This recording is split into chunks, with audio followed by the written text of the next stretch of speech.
नमस्कार, आप देख रहे हैं इंडिया स्पीक डेली और मैं हूं आपके साथ मिंटू झा। लोक गायिका नेहा सिंह राठौर अक्सर विवादों में रहती है। हाल ही में सुप्रीम कोर्ट के पूर्व न्यायाधीश मार्कंडे काटजू ने फेसबुक पर नेहा सिंह राठौर के लिए एक कविता लिखी थी। ये कविता दरअसल नेहा सिंह राठौर पर तंज था। अब काटजू ने एक और पोस्ट करते हुए नेहा सिंह राठौर पर तंज कसा है। काटजू का कहना है कि नेहा सिंह राठौर ने उनसे फोन करके उस कविता पर सफाई देने को कहा है जो उन्होंने लिखी है। मार्कंडे काटजू ने पोस्ट करते हुए लिखा, कल मैंने नेहा सिंह राठौर को व्हाट्सएप पर फोन किया। उसने कहा कि आपने जो मुझ पर कविता लिख दी है उसके बाद बहुत सारे लोग मुझे ट्रोल करने में लगे हैं, कृपया कह दीजिए कि यह एक व्यंग था। मैंने उत्तर दिया कि मुझे एक जूम लिंक भेज दो, फिर मैं यह कह दूंगा और उसे तुम रिकॉर्ड कर सकती हो। उसने कहा मैं भेज रही हूँ पर अभी तक नहीं भेजा और मैं इंतजार में हूँ। व्यंग में मैंने उससे कहा कि चिंता मत करो, जब तुम जेल में होगी मैं तुम्हारे लिए बिरयानी,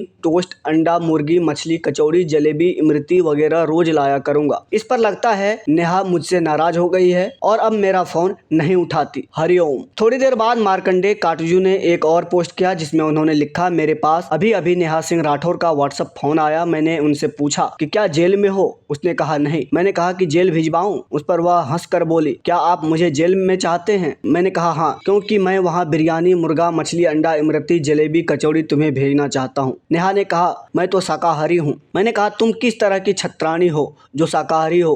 राजपूत महिलाएं जौहर कर लेती थी जैसे पद्मावत फिल्म ने दर्शाया है, और तुम भी लगता है आग में कूदने की उतावली हो, पर यह करने के लिए गोश्त खाना जरूरी है। फिर मैंने उनसे बताया कि मैंने एक और लेख लिखा है जिसका लिंक उसे भेजा है। उसमें मैंने फिर कहा है कि हर इंसान को अपनी सीमा समझनी चाहिए। नेहा ने कहा मुझे लोग ट्रोल कर रहे हैं कि जस्टिस काटजू ने कहा है कि नेहा कान पकड़कर उठक बैठक कर रही है और हनुमान चालीसा पढ़ रही है ताकि भूत पिशाच यानी पुलिस निकट नहीं आवे, महावीर जब नाम सुनावे। मैंने कहा कि मैंने यह भी तो लिखा कि तुम दुर्गादास राठौर की वंशज हो और बहुत बहादुर और ईमानदार हो। फेसबुक पर काटजू ने ये कविता लिखी थी जिसमें उन्होंने नेहा सिंह राठौर पर व्यंग करते हुए उनके ही अंदाज में कविता लिखी थी। अभी के लिए फिलहाल इतना ही। तो इसी तरह की महत्वपूर्ण जानकारी के लिए बने रहिए इंडिया स्पीक डेली के साथ। धन्यवाद।